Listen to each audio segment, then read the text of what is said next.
नमस्कार प्यारे विद्यार्थियों, मैं बजरंग लाल गाडगिल एक नई ऑनलाइन क्लास में आपका स्वागत करता हूं। इस ऑनलाइन क्लास में हम बीए पार्ट प्रथम वर्ष का जो अध्याय लेकर चल रहे थे, जिसका नाम है वैदिक सभ्यता में ऋग्वैदिक सभ्यता प्रथम भाग, इसी का दूसरा अध्याय है उत्तर वैदिक सभ्यता। ऋग्वैदिक सभ्यता में हमने पिछली ऑनलाइन क्लास में अध्ययन किया था कि ऋग्वैदिक समाज की सामाजिक स्थिति थी वह किस प्रकार की थी। परिवार, उनके विवाह, सती प्रथा व अन्य बहुत सी प्रकार की सामाजिक स्थितियों के बारे में हमने जानकारी की, उन पर विस्तार पूर्वक चर्चाएं की। आज हम ऋग्वैदिक समाज के आर्थिक जीवन व धार्मिक जीवन के बारे में विस्तार पूर्वक अध्ययन करेंगे। ऋग्वैदिक समाज में अर्थ के लिए प्रमुख कार्यों के रूप में देखा जाए कृषि, पशुपालन, उद्योग व व्यापार वाणिज्य ही उनके प्रमुख आर्थिक जीवनोपार्जन के साधन थे, क्योंकि जो ऋग्वैदिक आर्य थे उनकी सभ्यता थी वह एक ग्रामीण सभ्यता थी। इसके विपरीत सिंधु घाटी सभ्यता की हमने बात की थी, वह एक नगरीय सभ्यता थी। उन्होंने अपना स्थायी जीवन व निवास स्थान बनाए थे। इसके विपरीत आर्य थे वह घुमक्कड़ जीवन जीते थे। इसके कारण ही उन्होंने की सभ्यता है वो एक ग्रामीण सभ्यता थी। अब हम ऋग्वैदिक कालीन आर्थिक जीवन के बारे में अध्ययन करेंगे। सबसे पहले बात करते हैं कृषि की। कृषि है जो ऋग्वैदिक आर्यों का प्रमुख कार्य था। इसके माध्यम से ही उनका जीवनोपार्जन चलता था। कृषि के अंदर हम बात करें, ऋग्वैदिक आर्य है जो गेहूं, जौ, तिलहन, दालें, मसूर, चना आदि प्रमुख खाद्यान्नों से परिचित थे तथा इनकी खेती किया करते थे। खेती करने के लिए बैलों से खेतों की जुताई की जाती थी, बीज बोए जाते थे तथा खाद्यान्न पकने के पश्चात उनको कूटकर या फिर चूरा कर धान को भूसे से अलग किया जाता था और धान निकाला जाता था। सामान्यतः वर्तमान की तरह ही उनकी कृषि भी वर्षा पर ही निर्भर थी, परंतु समय के साथ साथ आए परिवर्तन ने उन्हें भी बदल दिया। वह उन्होंने कुओं को निर्माण कर लिया तथा कुओं के माध्यम से नालियां बनाकर खेतों की तरफ पहुंचाई। साथ ही नदियों, नहरों, तालाबों में वर्षा से एकत्रित पानी को नालियां बनाकर वह रास्ता बनाकर अपने खेतों की तरफ ले आए। इससे भी उन्हें सिंचाई में अच्छा फायदा हुआ। कृषि की व्यवसाय की बात करें तो परिवार के अन्य लोग भी हैं वो इस कृषि व्यवसाय में जुड़े हुए थे। वह महिलाएं हैं, बच्चे हैं, सभी मिलकर कृषि किया करते थे तथा कृषि में सहायता करते थे। कृषि ऋग्वैदिक आर्यों का प्रमुख व्यवसाय था। यह उनके जीवनोपार्जन तथा धन कमाने का प्रमुख साधन था। कई जगह पर यह उल्लेख मिला है कि धान है उसका अर्थ चावल से नहीं लिया गया है।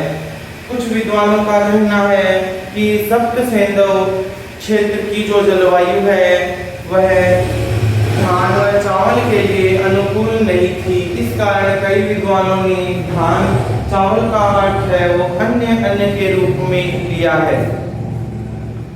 अब हम बात करते हैं ऋग्वैदिक आर्यों का पशुपालन। कृषि की तरह ही ऋग्वैदिक आर्यों का पशुपालन भी प्रमुख व्यवसाय के रूप में था। ऋग्वैदिक आर्य गाय, भेड़, बकरी, कुत्ता, हिरन, घोड़ा आदि सभी जानवरों से परिचित थे तथा इनका पालन किया करते थे।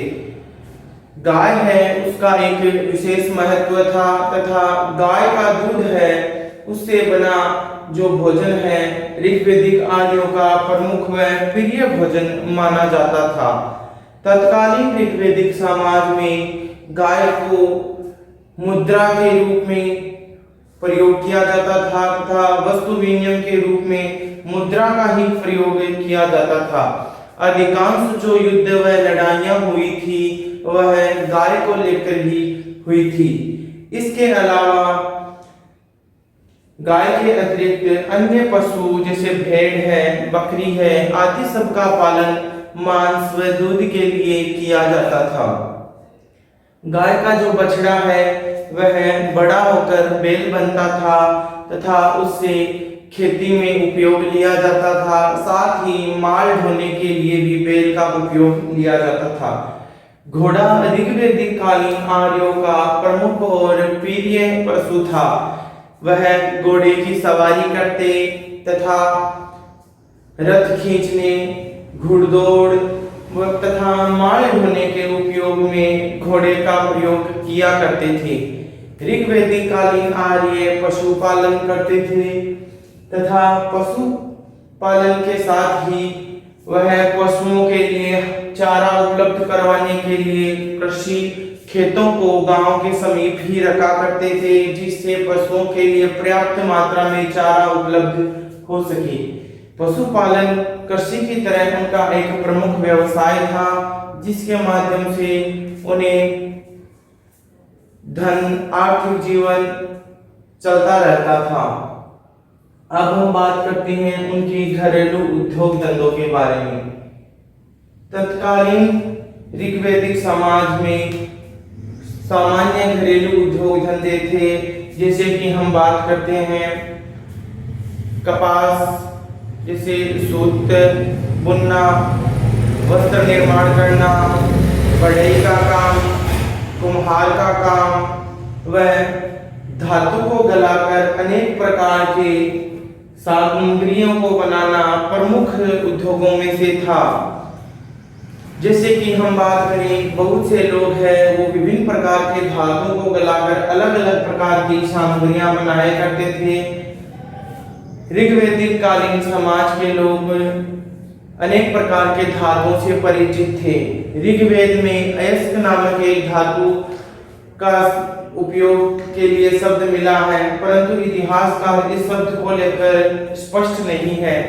अलग अलग विद्वानों का अलग अलग मानना है। कुछ ने इसे लोहा माना है, कुछ ने इसे तांबा माना है तथा कुछ ने इसे कांसा माना है, परंतु अधिकतर विद्वानों का मानना है ये अयस्क शब्द है, यह कांसे के लिए उपयुक्त हुआ है।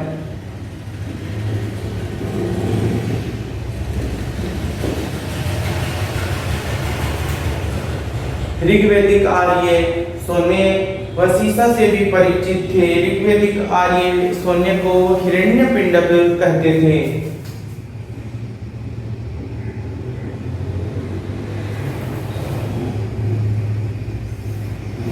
इसके अलावा वह निष्क नामक आभूषण से परिचित थे, परंतु कुछ विद्वानों का कहना है कि निष्क आभूषण न होकर एक मुद्रा थी, जिसका उपयोग वस्तु विनिमय व अन्य साधनों के रूप में किया जाता था। अन्य प्रकार के घरेलू उद्योग धंधों की हम बात करें, जैसे कुम्हार है वो मिट्टी के खिलौने, अलग अलग प्रकार के बर्तन बनाता था, मृद भांड बनाता था, जिनका उपयोग धान इकट्ठा करने, खाने पीने के सामग्रियां, प्लेटें आदि सब है जो बनाया करता था। तथा बढ़ई है वो खाती का काम करता था। लकड़ी से बनी सामग्रियां जैसे चारपाई, खाट, खिड़कियां, दरवाजे आदि सब है उद्योग धंधों के अंदर आते हैं। इनका कार्य बढ़ई किया करता था। इसी प्रकार से अन्य बहुत से कार्य हैं जिनके बारे में हमें जानकारी मिलती है। मूर्ति कला का स्पष्ट रूप से प्रमाण नहीं मिलता, परंतु एक जगह उल्लेख किया गया है कि इंद्र की मूर्ति को 10 गायों के बदले छुड़वाया गया था। इससे हम कुछ अंशतः यह अनुमान लगा सकते हैं कि मूर्ति कला भी विद्यमान थी। इसके अलावा वैदिक औषधियों भी एक लघु उद्योग था। जड़ी बूटियों से विभिन्न प्रकार की औषधियां बनाकर इलाज करना आदि प्रकार के लघु उद्योग धंधे शामिल थे। सूत से वस्त्र बनाना, रेशम से वस्त्र बनाना तथा पशुओं के चर्म से सिलकर वस्त्र बनाने का भी एक लघु कार्य प्रचलित था। इस प्रकार के बहुत से लघु उद्योग हैं ऋग्वैदिक समाज में प्रचलित थे। अब हम तत्कालीन व्यापार और वाणिज्य की बात करते हैं। ऋग्वैदिक कालीन आर्य है वह नौकाओं के माध्यम से व्यापार और वाणिज्य किया करते थे। कुछ इतिहासकारों का मानना है कि संभवतः ऋग्वैदिक आर्य है वो गहरे समुद्र में न जाकर समीपस्थ नदियों व आसपास की नदियों तथा समुद्र के तटों में ही व्यापार व वाणिज्य किया करते थे। एक अन्य विद्वान प्रोफेसर वीएम आप्टे का कथन है कि ऋग्वैदिक आर्य है वो गहरे समुद्रों में तथा विदेशियों के साथ भी व्यापार व वाणिज्य किया करते थे। इसके विपरीत डॉक्टर मजूमदार का कथन है कि ऋग्वैदिक आर्य है वह भारतीय क्षेत्रों में ही व्यापार व वाणिज्य किया करते थे तथा इसके अन्य विदेशियों के साथ व्यापार वाणिज्य के कुछ स्पष्ट प्रमाण नहीं मिलते। तथा मजूमदार का कहना है कि व्यापार व वाणिज्य था वह वस्तु विनिमय के माध्यम से हुआ करता था, क्योंकि किसी प्रकार के सिक्के व मुद्राएं हैं वो प्राप्त नहीं हुए हैं। तत्कालीन व्यापार है वो वाणिज्य है वह एक सीमित स्थिति तक होता था, क्योंकि ऋग्वैदिक आर्यों की जो सभ्यता थी वह एक ग्रामीण सभ्यता थी। सिंधु घाटी सभ्यता की तरह वह नगरीय तथा विकसित सभ्यता नहीं थी। जिस प्रकार सिंधु घाटी सभ्यता में विदेशों के साथ व्यापार हुआ करता था, ऋग्वैदिक सभ्यता में नहीं हुआ करता था, क्योंकि वह ग्रामीण सभ्यता थी तथा उनके उपयोग की सामान्य सारी वस्तुएं हैं वह उनको उपलब्ध इसी क्षेत्रों में हो जाती थी। इस कारण इनका व्यापार है वो एक सीमित स्थिति तक ही रहा था। अब हम ऋग्वैदिक आर्यों के धार्मिक जीवन की बात करते हैं। ऋग्वैदिक आर्यों के देव समूह हैं। ऋग्वैदिक आर्य थे वह प्रकृति के उपासक थे तथा बहुदेववादी थे।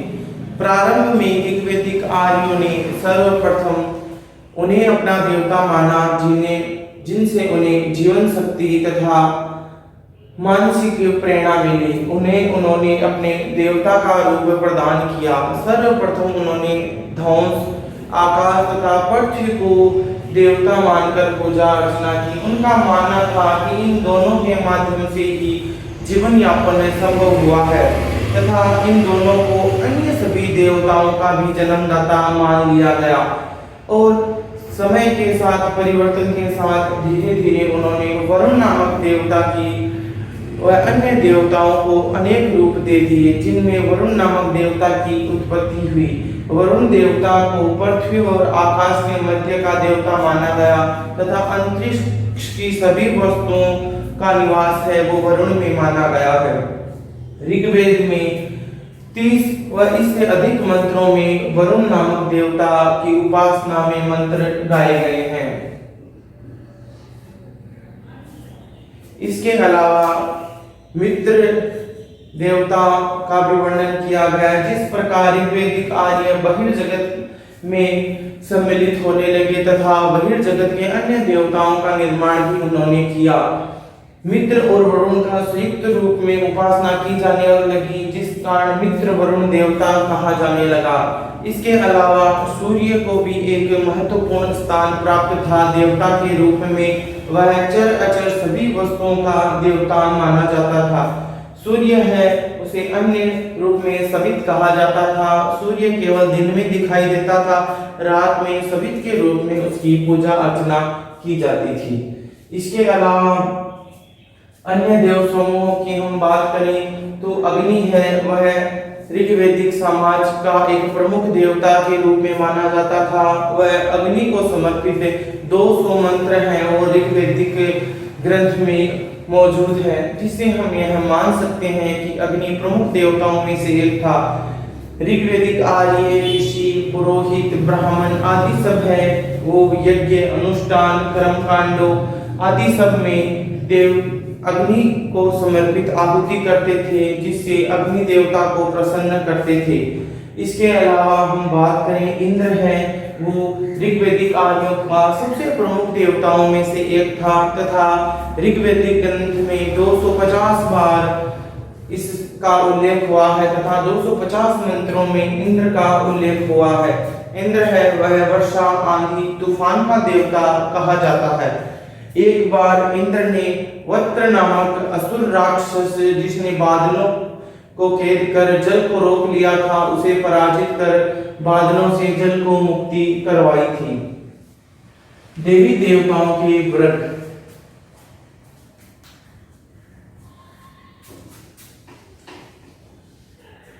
ऋग्वैदिक कालीन समाज में मुख्य रूप से 33 देवी देवता थे। इन्हें 3 वर्गों में बांटा गया है।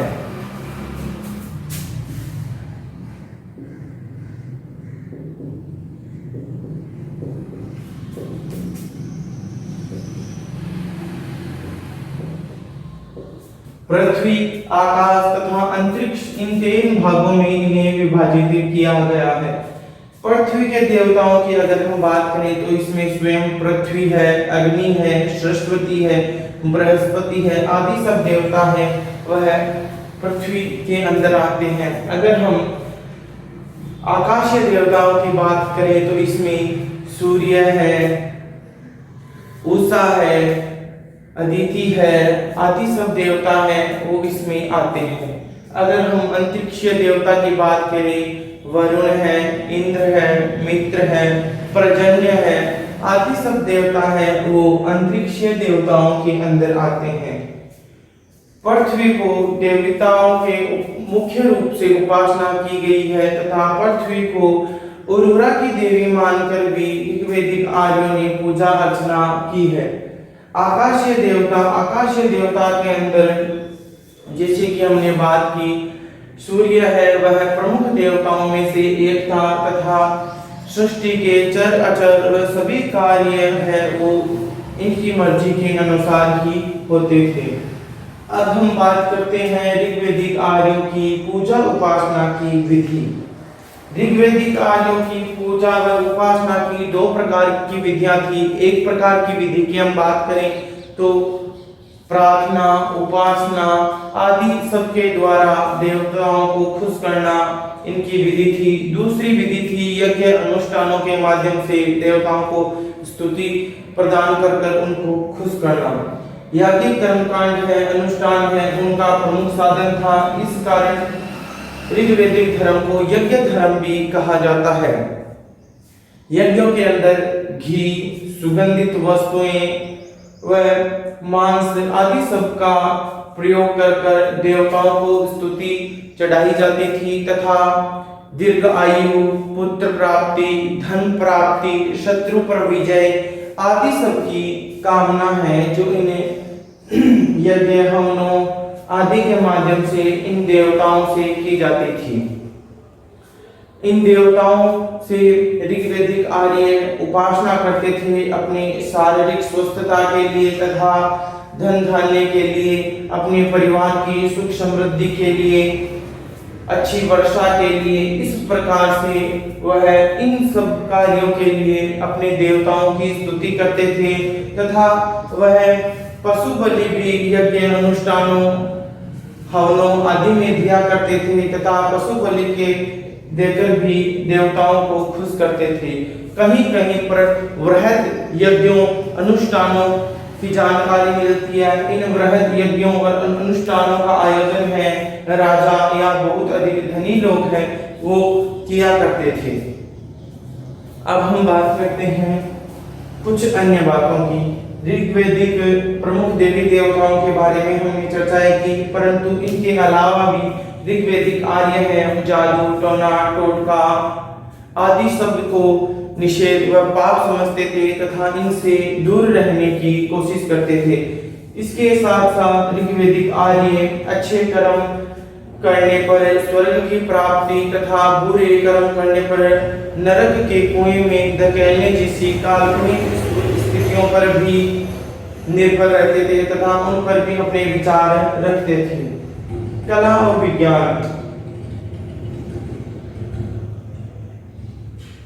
कला के क्षेत्र में हम बात करें तो ऋग्वैदिक आर्य हैं बढ़ई है, खाती का कार्य है, मृत भांड है, धातु से विभिन्न प्रकार की वस्तुएं बनाना है आदि सब कला के अंदर ही आता है। दूसरे ऋग्वेदिक आर्यों में एक उल्लेख मिलता है कि वरुण अग्नि और इंद्र हैं, वो 1000 स्तंभों या खंभों वाले भवनों में निवास करते हैं। इस प्रकार से हम मान सकते हैं कि कुछ शासकीय वर्गों के लिए बहुत विशाल भवन बनाए जाते होंगे, विशाल इमारतें बनाई जाती होंगी, परंतु सामान्य घरों के लिए छोटे भवन बनाए जाते थे जो बांस, लकड़ियों, डंडों आदि से मिलकर बनाए जाते थे। इसके अलावा हमें मूर्ति कला के कोई स्पष्ट प्रमाण नहीं मिले हैं, परंतु एक छोटा सा उल्लेख मिला है जिसमें 10 गायों के बदले इंद्र की एक मूर्ति को छुड़ाया गया है। इसके अलावा सामान्य से उद्योग धंधों व चिकित्सकीय कला आदि सब के बारे में जानकारी मिलती है। इसी के साथ प्यारे विद्यार्थियों, हमारा एक अध्याय था जो जिसका नाम है वैदिक सभ्यता, ऋग्वैदिक सभ्यता भाग प्रथम, यह यहीं पर समाप्त होता है। आगे आने वाली क्लास में हम इसका अगला अध्याय जिसका नाम है वैदिक सभ्यता भाग 2 उत्तर वैदिक सभ्यता, जिसमें हम उत्तर वैदिक कालीन समाज के बारे में बात करेंगे। वहां पर हम जानेंगे कि ऋग्वैदिक सभ्यता और उत्तर वैदिक सभ्यता में क्या क्या विभिन्नता पाई गई है, उन पर विस्तार पूर्वक चर्चाएं करेंगे। धन्यवाद प्यारे विद्यार्थियों।